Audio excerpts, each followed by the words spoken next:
kabajamtuun talaa addiyee warsituu jiru jaalala dagadhuu xiqqoo takkaafillee ansi dhabee wahiin olee bulaa kabajamtuun talaa addiyee warsituu jiru jaalala dagadhuu xiqqoo takkaafillee ansi dhabee wahiin olee bulaa.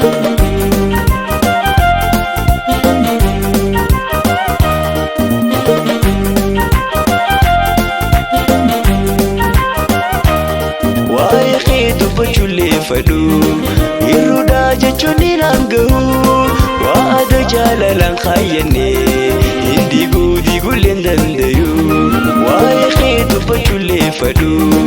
Yeroodaa jechuun ni naangahu waada jaalalaan kaayyannee hin diigullee dandayu.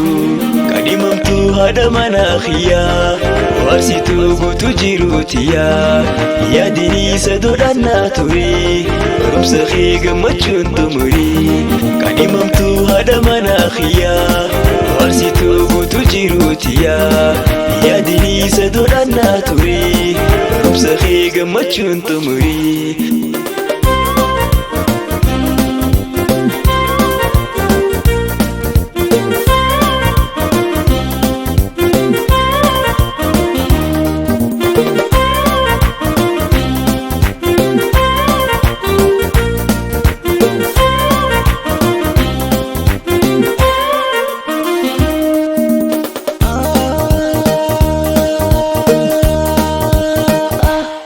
Atunuma beektaa kaayyota yaada koosinimu ammallee sanuma yaadni koota kan jijjiiramu.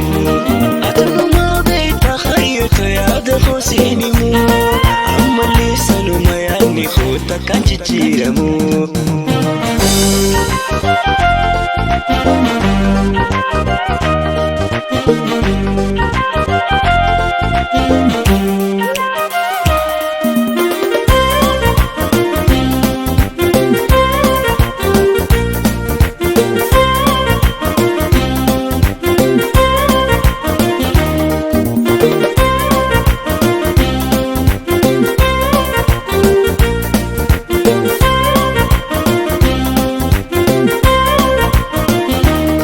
Kabajamtuun talaa addiyee warsituu jiru jaalala dagadhuu xiqqoo takkaafillee ansi dhabee wahiin olee bulaa.